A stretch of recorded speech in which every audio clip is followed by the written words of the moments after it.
Okay, GPA shop နေကြိုဆိုပါရယ် iPhone SE ကိုတကယ်ပဲကြီးညာသွားပါပြီကျွန်တော်တို့ rumor တွေ leak တွေထွက်ထားတဲ့အတိုင်းပဲ15ရက်နေ့ဆိုတဲ့အတိုင်းပဲသူတို့တကယ်ပဲကြီးညာသွားတယ်ဒါပေမဲ့ online event တွေဘာတွေနဲ့လုပ်တာမဟုတ်ဘူးဒီတိုင်းပဲထွက်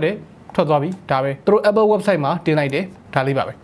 အခုလောလောဆယ်အထိတော့ဘယ် YouTuber မှဘယ် reviewer မှအဲ့ဒါကို hands on နေ review တွေတင်တာတော့မတွေ့ရသေးဘူးဆိုတော့ iPhone SE 2020ကိုကျွန်တော်တို့ဘယ်လိုမြင်လဲကြံကြလေးပြီးရင်ကြည့်လိုက်အောင်Oppo Reno 3 Pro မှာ 64 megapixel ပါဝင်တဲ့ 28 zoom quad camera နဲ့ 108 megapixel quality ultra clear image တွေကိုထုတ်ပေးနိုင်ပါတယ်။ Selfie အတွက် 44 megapixel dual punch hole camera လည်းပါပါသေးတယ်။ 30 watt VOOC 4.0 နဲ့အမြန်အောက်သွင်းနိုင်ပါတယ်။ Oppo Reno 3 Pro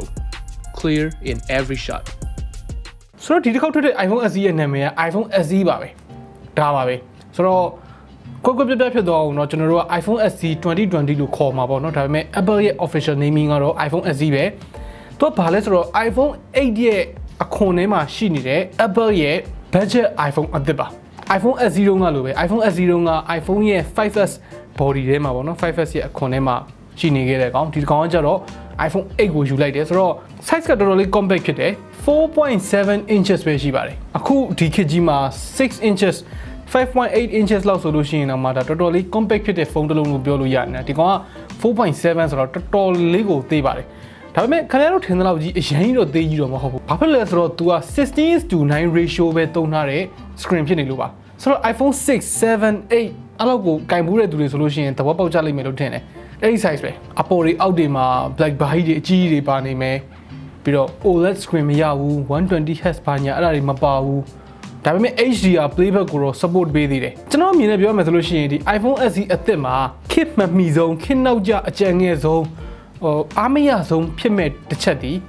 သူ့ရဲ့ screen လေးတစ်ချက်ပဲရှိတယ်ကျန်တဲ့ဟာတွေကတော်တော်လေးကိုမိုက်တယ်အမိုက်ဆုံးတဲ့တစ်ခုပြောပြမယ်သူ့ရဲ့ SoC ပါသူ့ရဲ့ SoC က Apple မှာအခုလောလောဆယ်ရှိနေသမျှ SoC တွေထဲမှာအမြင့်ဆုံး A13 chip ပါ A13 ဆိုတာကျွန်တော်တို့ဒီ11 Pro Max တို့11တို့11 Pro တို့အဲ့ဒီဟာတွေမှာသုံးနေတဲ့ SoC ကြီးပါအဲ့ဒီ SoC ပါတဲ့ဖုန်းတစ်လုံးကိုဒေါ်လာ400နဲ့ရောင်းနေဆိုတာဒါတော်တော်လေးကိုကျွတ်စင်ကြီးကိုမိုက်တယ်တနည်းတစ်ပုံအဖြစ်ဒါ flagship killer လို့ပြောလို့ရတာပေါ့နော်ဘာလို့လဲဆိုတော့ဒေါ်လာ400ဆိုတော့6သိန်းပေါ့6သိန်းဝန်းကျင် Android ဘက်မှာတော့မှအဲ့လောက်ဈေးနဲ့အဲ့လောက် performance ကောင်းတဲ့ smartphone ဆိုတာလုံးဝမရှိသေးဘူးရှင်းပြောမှာဗျာ Snapdragon 865ထက်တောင်မှ A13 Bionic chip ကပို့ပြီးတော့ powerful ဖြစ်သေးတယ်ပြီးတော့နောက်တစ်ချက်က battery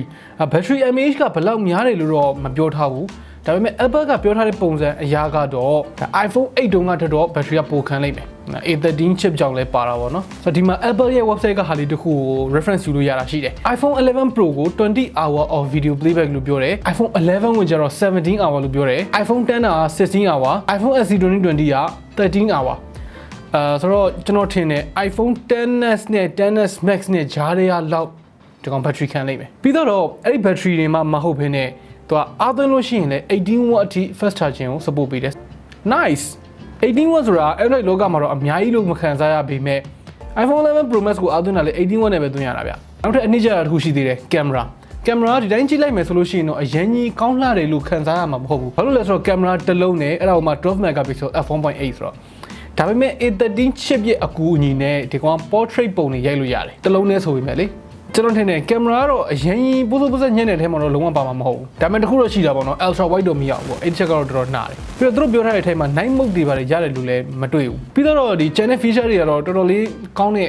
ဒီ add on feature တွေဖြစ်သွားပြီပေါ့နော်ဒီကောင်က IP67 water resistant လည်းပါသေးတယ် 64GB 128GB 256GB ဆိုပြီးတော့သုံးမျိုးရမယ်ဒေါ်လာ400လို့ပြောနေတဲ့ကောင်ကတော့ 64GB 128ဆိုလို့ရှိရင်450 256ဆိုလို့ရှိရင်550 64ပဲတက်ပါတယ်ညို့တစ်ခုကြံနေတယ် wireless charging လည်းရတယ်နော်မခံတာဆိုတော့ကျွန်တော်ကတော့ဒီ iPhone SE 2020ကိုဘယ်လိုလူတွေကို recommend ပေးလဲဆိုလို့ရှိရင်အခုမှ iOS ကိုစပြီးတော့သုံးကြည့်ခြင်းနဲ့ဆိုတဲ့သူမျိုးတွေ ecosystem လေးကိုစဝင်ကြည့်ခြင်းနဲ့ဆိုတဲ့သူမျိုးတွေဒါမှမဟုတ်ပြောရတာတော့နည်းနည်းတစ်မျိုးပဲ gamer တွေအနေနဲ့ကသူတို့မှာအားနည်းချက်တစ်ခုဆိုလို့ screen လေးသေးနေတာပဲရှိတယ်ကျန်တဲ့ဟာတွေအကုန်လုံးက A13 Bionic chip တွေရော